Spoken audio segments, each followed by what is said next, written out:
Kui sind kõnavad mure, kuidas leida töö, mis just sind kõnetaks, siis jää ootama, sellepärast ma räägin sulle, kuidas mina olen suhtunud enda hobid võtta tööks. Lisaks annan kasulikke nippe, mille peale sa võib-olla varem pole mõelnud.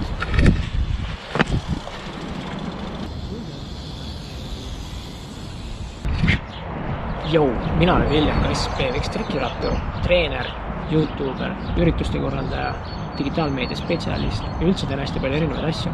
Aga kuna väljas on nii tuuline, siis ma arvan, et me läheme tuppa. Nii, ma arvan, et kerime nüüd selle asja tagasi.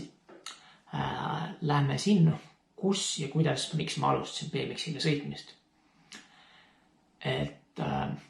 Alguses leidsime enda üks rula. Ma arvan, et see tuli sellest, nägin filme näiteks nagu Back to the Future, siis oli mingisugune trikirulluisutajate film, kus tehti hästi palju lahedat trikke. Igatahes ma leidsin enda üks rula. Ja siis ükskord, kui ma läksin juhuslikult lihtsalt skateparki, siis toimus seal Simple Session,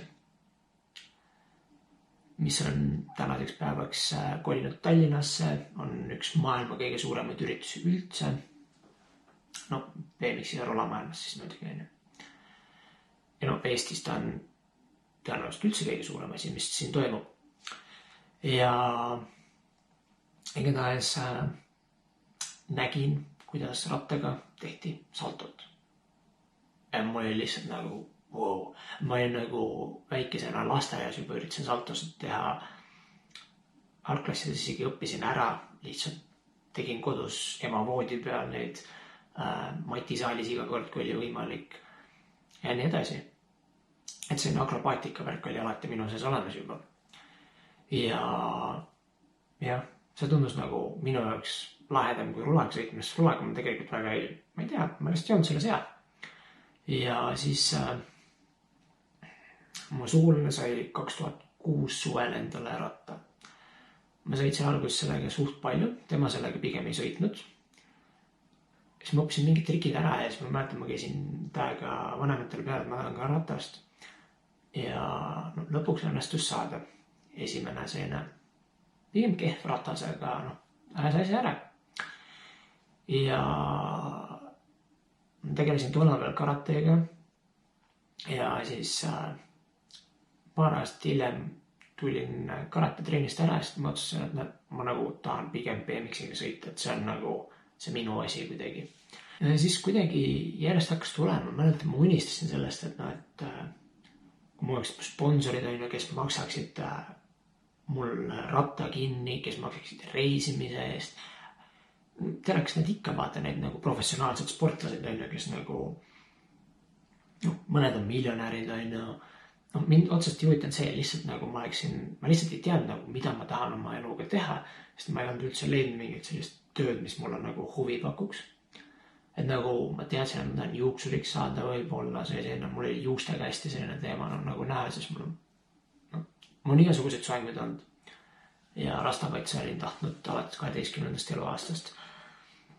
Ja olid värvitud juuksed 7 aastat, igasuguseid asju. Aga siis kahjuks see läks niimoodi, et vaikselt mul hakkas huvi nagu ära kaduma. Ja siis lõpuks ikkagi ma läksin peale keskkooli õppima juuksuriks ikkagi. Aga siis mul tekkis mingi allergia teema. Et ma ei saanud enam nagu lihtsalt nagu päriselt nagu iga päev kellegi juukseid värvida ja pesta ja nii edasi. Ja see ei tundnud enam ka piisavalt põnev minu jaoks, sellepärast, et nagu kogu see BMX-i maailm oli minu jaoks nagu, see oli rohkem mina. Ma olin nagu muutunud rohkem selliseks spordiga tegelevaks inimeseks. Ja siis ma tulin sealt koolist ära. Ja siis ma sain sisse Tartu Ülikoolis kehakultuuri osakonda kehalise kasvatuse ja spordi erialale, kus siis põhimõtteliselt sa õpid kas mõneks treeneriks või siis, kui sul ei ole nagu enda ala, näiteks minu alal BMX freestyle'is, ei olnud tollel hetkel mitte kedagi, kes nagu treeniks sellist asja ei olnud olemas, sest see on individuaalala, et sa ise õpid ja ise teed ja see oligi see, mis mind alguses lummas, sellepärast, et nagu piire ei olnud. Ma sain ise erinevalt karateest, ma sain ise seada, mida ma teha tahan, mida ma tahan täna õppida. ja kuhu ma tahan jõuda. Et see oli nagu vabadus minu jaoks. Aga mõtlesin, et sport on nagu molele, et ma võiks nagu lihtsalt seda toitumist ja kõik mind huvitab, et ma nagu tegelen sellega. Aga siis ma pidin minema kaitseväkke ja peale seda ma otsustasin, et mina enam koolis olla ei taha. Mulle tundus see ääraiskimine, mina tahan minna välismaale. Ja võtsin eesmärgiks selle, et ma lähen Inglismaale elama. Asjad läksid aga niimoodi, et Inglismaale me ei läinudki. Lihtsalt vist alguses ei olnud raha või kuidagi niimoodi ja siis mulle tuli pakkumine, et kas ma tahaks Tartus Keitelis tööl hakata. Et see oli nagu koht, kus ma olin juba mitu aastat treeninud põhimõtteliselt iga päev, sest peale kooli ma käisin alati, ma läksin kohe kella 4 kohale, ma olin enam viimane, kes ära läks. See oli mu teine kodu lihtsalt. Ja võtsin selle üle. Hakkasin vaikselt õppima, kuidas nagu, kuidas üldse skatepark töötab, sest majanduspooled ja rämpide ehitus ja nii edasi. Siis alustasime ka BMX treenide tegemist. Ja sellest kasvas nagu välja suur BMX-i kool mul nii-öelda. Põhimõtteliselt ma arvan, et mu tulevikuplaan olekski olnud see, et ma oleks selle kehakultuuri ära lõpetanud ja siis teinud endale ise nagu mingisuguse skatepargi. Et see oleks nagu mu unistus olnud. Kas ma tundsin, et minust ei saa nagu enam võib-olla professionaalselt ratturitest nagu vanus juba läks ja tundsin, et ei ole nagu piisavalt tase, sest Eestist on üldse raske nagu kuskile niimoodi jõuda. Ehk siis põhimõtteliselt mul vedasin, ma sain juba õppida seda, millega ma oleksin tahtnud nagu nii tegeleda. Ehk siis ma korraldasin võistluseid, haldasin kodulehekülge, tutvusin projektide kirjutamise ja asjadega, selline paberimajanduse värgid ja nii edasi. Ja siis, kuna ma juba enne ütlesin, et mul on plaan minna Inglismaale, siis põhimõtteliselt sai juba mulle otsitud teine asendaja. Et ma teadsin, et ma kolin minema, aga ma murdsin vahepeal jala ära. Ja siis see plaan lükkus edasi. Mäletan, kirjutasime ühe projekti, et ma oleksin suvel Tähtvere skatepargis tööl. See on siis Tartu väliskatepark. Et selline projekt, et ma olin 4 kuud seal tööl, parandasin rämpe, õpetasin lapsi, koristasin, hästi palju prügi on seal, mis tekib, ma ei tea, mis noortel viga on, palun koristage enda järelt, ära ole sina üks selline. Ja, see andis mulle hea projekti kogemuse. Ja peale seda kolisin ma aastaks Austraaliasse. Inglismaale otsustasin, et ma ei lähe veel, ma ei teagi, kus see täpselt tuli ja igatahes mulle hakkas tunduma mõte, et minna kuskile soojale maale palju parem. Mõeldud tehtud, läksin elama Austraaliasse. Elasin skateparki reaalselt. Esimene kuu aega ma elasin rohkem tänaval. Ma magasingi otseselt skateparkides päris palju. Ma nagu lihtsalt reisisin ühe skatepargist teise, kolmandasse, sõitsin iga päev nagu, mäntasin ringi ja ülilõbus oli. No siis tuli mingi aeg, et ma pidin hakkama tööd otsima ja siis ma leidsingi ühe sellise üritustega tegeleva ettevõtte. Kuna ma olin nagu skatepargis õppinud natuke seda ehitusvärki ja ürituste korraldust, siis mind võetigi sinna tööle. Ja pool aastat olin seal, et tegime ühtsest nagu Sydney ehk siis Austraalia kõige suurem linn, kus on umbes 5 miljonit inimest. See on nagu 5 korda rohkem kui Eestis kokku. Ja tegime igasuguseid suuri üritusi, spordivõistluseid ja kontserdid ja igasugused sellist asjad. See oli ülipõnev. Natuke oli võib-olla kaootiline, aga see oli selline hea väljakutse mulle. Ja sõitsin samal ajal. Siis läksin edasi sealt ehitustööde peale. Ehitasin garderoobikappe ja mingeid igasuguseid asju. Ja põhimõtteliselt ma arvan, mu ehitusoskused arenesid päris korralikult. Ja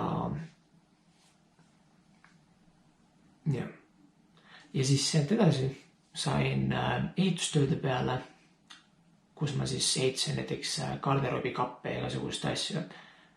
Üpris hea palk oli ja selline stabiilne. Sain ilusti kõrvalt sõita, tegeleda sellega, mis mulle meeldib. Aga mu tüdruksõbra vend sai lapse ja siis mu tüdruksõber tahtis kolida tagasi Eestisse. Ja tema tuligi varem Eestisse, mina tulin tal natukene hiljem järgi, mõned kuud hiljem ja läksin tagasi Skatelli tööle ning võtsin juhtimise üks hetk ise üle. Ehk siis ma sain täitsa ise majandada seal ja sotsiaalmeediat tegin hästi palju ja üritasin seda kohta igatepidi arendada. Kõrvalt andsin ka BMX trenne veel ja see on hästi tore oli, aga kahjuks ma tundsin, et mu süda kuulus Austraaliale ja ükskõik mis tööd ma siin ka ei teeks, ma ei ole õnnelik. Ja siis otsustasin, et ma teen endale Uus-Meremaa viisa. Uus-Meremaa, tõenäoliselt kui te ei tea, siis see on Austraalia kõrval. See on natukene kaugemal. Sinna lendab kuskil 20 tundi. Ja käisin ka ühes linnas, mis on väidetavalt Eestist kõige kaugemal olev linn, kuhu üldse minna saab. Ehk ma olen olnud otseselt teisel pool maakera, töötanud seal ja Uus-Meremaal olin samamoodi, töötasin igasugustel ehitustel ja asjadel, sest mul oli juba eelnevalt BMX-ist saadud kogemus. Ja ilmselgelt füüsiline vorm ka selleks, et ainult teha selliseid töid. Ja siis ma elasin seal, elasin 5 kuud oma autos, mitte sellepärast, et mul oleks raha olnud, vaid sellepärast, et ülilõbus oli lihtsalt reisida. Et sul ei ole nagu kuskile kinni seotud, vaid sa saad lihtsalt minna iga hetk, kui sa tahad näiteks, et kui sul tööd ei ole, sa lihtsalt kolid teise linna, hakkad seal otsima tööd, vaatad ringi, mis toimub, töötad natuke aega, lähed teise linna. Ja see oli ülipõnev, et kindlasti arvan, et kui sa ei tea, mida sa tahaksid peale keskkooli näiteks teha, siis üks võimalus ongi teha kas Uus-Meremaa või Austraalia working holiday viisa. Ja siis sa saad oma maailmapilti täiega avardada. Hästi paljud lähevadki peale kooli ja saad katsetada erinevaid töökohtasid, mõelda hästi palju, et äkki sa leiad just mingi sellise huvitava asja, mis ongi nagu sina. Et see on selline väike üks lisapunkt. Kindlasti soovitan käia välismaal, et sa lihtsalt näed nagu teistmoodi maailma ja kuidas teistmoodi inimesed elavad. Et Austraalia ja Uus-Meremaa on sellist hästi nagu avatud, rahaliselt on seal head võimalused ja soe on. Ja jah, ta on hästi multikultuurne, ehk siis sinna on nii palju erinevaid inimesi kokku. Ja segunedki, töötada erinevat värvi inimestega ja nii edasi ja kultuuritaustad on kõigil erinevad, et see on selline hästi põnev ja nagu omamoodi kogemus. Üldse seda ennast testida, et sa saad hakkama nagu teisel pool maailma ilma, et keegi sind abistaks. Aga kahjuks tulin Uus-Meremaalt ka ära. Selleks oli 2 põhjust. 1. Talvisel ajal ei ole seal siseparke, aga seal on ikkagi pime enamiku ajast. Või nagu hullult vara läheb pimedaks, ehk siis peale tööd nagu ma pidin pimedas sõitma, nagu vihma sajab, seal ei ole mitte kuskil olla. Et seal nagu põhiliselt käib see sõitmine suvel. Ja teine põhjus oli see, et ma tundsin, et ma tahaksin teha ikkagi enda nagu spordialaga seotud tööd, nagu mis mulle läheb otseselt hinge. Aga ma tundsin, et Uus-Meremaal seda mina teha ei saa, sest ma olen välismaalane ja inglise keel ei ole nagu selline superperfektne ja ma ei tea, reegleid ja nii edasi. Et see tundus nagu lihtsalt liiga keeruline. Pluss nagu seal, kuna mul on nagu, kuna eestlast saavad ainult aastase viisa, siis tõenäoliselt mul ei oleks võimalik on sinna jääda pikemalt ja nagu midagi sellist paremat nagu nii teha. Et ma tulin tagasi Eestisse mõttega, et ma hakkan oma BMX-i värki siin arendama. Trenne ja võistluseid ja sellist asju hakkan Sportov Tallinnas tegema.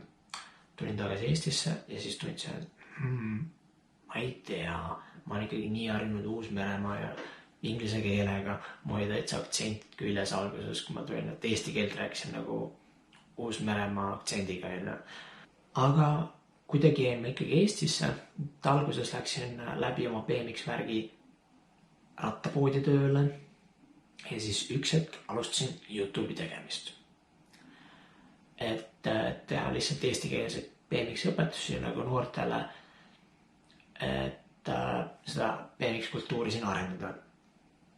Et nagu mäletan, kui ma ise olin väike, siis oligi see, et läksid netti ja googlesid mingisugune skateboard tricks ja siis ma loen, aga ma ei saa nagu päris täpselt aru, et midagi saan aru, aga nagu mingid asjad jäävad puudu ja see tundus lihtsalt nii keeruline, siis ma mõtlesin, et aga teeks nagu eestlastele ka sellise eestikeelsed õpetused, videod. Ja ma ei olnud tolleks ajaks teinud ainult paar videot kunagi varem nagu selline mingi hästi nagu amatöörlikud. Ja lihtsalt nagu nende õpetustega seoses mul oli vaja hakata otsima infot, kuidas nagu, millist on nagu head kaamerad, kuidas nagu paremini filmida, siis tuli see, et kuidas paremini kokku panna, mis programmidega, kuidas näiteks mingeid pilte sinna sisse panen ja nii edasi. Et kogu selline videograafia ja fotograafia pool hakkas mul nagu ka arenema. Ja siis ma nagu ajavikku leidsin, et wow, see on nagu ülilahe, et see nagu meenutab mulle BMX-iga sõitmist, et see on nagu selline ka kunsti pool, ma võtan BMX-i nagu kunsti, ta on nagu spordi ja kunsti segu. Ja siis seda hästi ilusti teha, nagu kõik näeks ilus välja ja selline, ongi piltidel oleks lahe ja videotes ja see tundus hullult sarnane maailm ja siis ma hakkasin seda ka mujal nagu kasutama. Et näiteks ma läksin Anna noortekeskuses, olin tööl mõnda aega tagasi. Ma hakkasin seal tegema näiteks videoid, tegime noortega erinevaid asju, võid YouTube'ist vaadata. Käisime näiteks Rahinge Veikpargis. Ja sellest on nagu tulnud ka mingisugused väikest projektid, et mul on nagu mingit lisaraha tulnud, et inimesed on tahtnud, et ma neile teeksin mingi raha eest videoid. Ja see on kindlasti selline, et ma tean, et nagu osad reisivadki maailmas ringi ja teevadki professionaalsed BMX-i videoid näiteks või pildistavad ja et sa ei pea tegelikult olema ise professionaalne sõitja, on nii palju erinevaid asju, mida saab teha. Kas see on skatepargi vaatamine, kas see on pildistamine, videote tegemine, kodulehe haldamine, et sa teed mingisuguse nagu lehekülje, kus on info, seal on reklaamid, mille eest sa saad mingit raha. Osad teenivad YouTube'iga, selleks, et mega edukas olema, disainerid, juppide tegemised, on nagu firmad, kes teevad neid BMX-i juppe asju, turustajad, sotsiaalmeedia tegelased, nii edasi. Et selle BMX-i YouTube'i asjast nagu kasvas mul välja see, et ma hakkasin tegema ka lihtsalt nagu sõiduklippe Instagrami.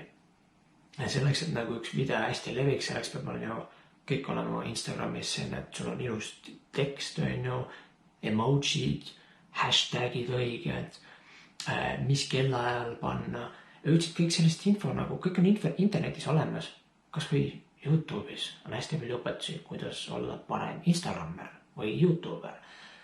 Ja ongi niimoodi, et mina näiteks oma vabast ajast, kui ma ise sõita, näiteks praegu karantiinis olles, ma vaatan hästi palju videoõpetusi, kuidas teha videoid. või kuidas kasutada Photoshopi. Ja siis ma järjest harjutan, vaatan video ära, harjutan ja sellest on välja kasvanud sellised asjad, et see aasta sain ma võimaluse olla Simple Sessioni kommunikatsioonijuht.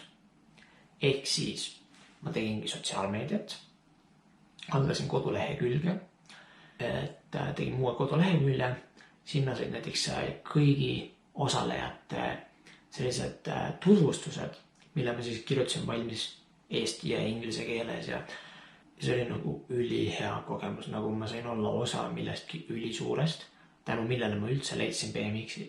Ehk siis see üritus pani mu BMX-iga sõitma ja aastaid hiljem sain mina anda sellele üritusele endast osa tagasi ja selle eest ka raha saada. Ja sellest edasi olen ma nüüd näiteks noorteagentuuris digitaalmeedia spetsialist.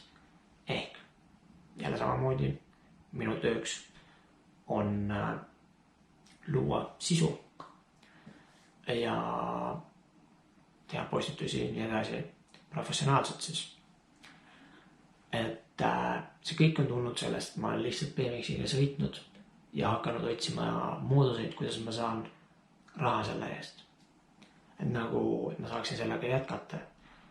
Ma olen oma BMX kooli teinud, trenne andnud, teinud läbi selle töötubasid, olen igasuguseid esinemisi teinud, ehk siis näiteks reklaaminud välja, et me võime teha kuskil näiteks 4 BMX-i sõitjaga ja rämpidega mingisuguse etteaste ja meil on õnnestunud selle eest raha näiteks saada. Sõidame näiteks kuskile linna, paneme oma asjad üles, teeme seal show ja siis keegi maksab selle eest meile. Et on palju teisi võimalusi, kuidas oma hobist on võimalik saada oma unistuste töö või nagu lihtsalt kas või ära elada.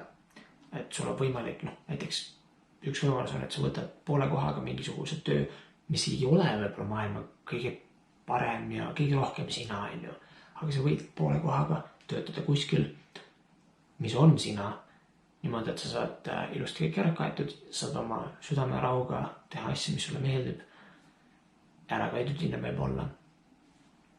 Ja sul on võimalik see ju üks hetk kasutada täiesti full time asjaks, sa järjest paned juurde näiteks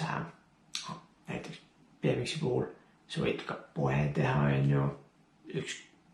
ükskõik mis asja puhul, sa võid teha online poe, sa võid teha päris poe, sa võid, võimalusi on mega palju, lihtsalt nagu sa pead mõtlema välja poole, vaatad, mida nagu teistel sarnastel asjadel võib-olla tehtud on, et näiteks kui ma võtaksin, ma ei tea, näiteks võtan jalgpalli, vaatan, mis on seal hästi tehtud, mis on halvasti tehtud ja ma saan selle tuua ju enda asja edasi.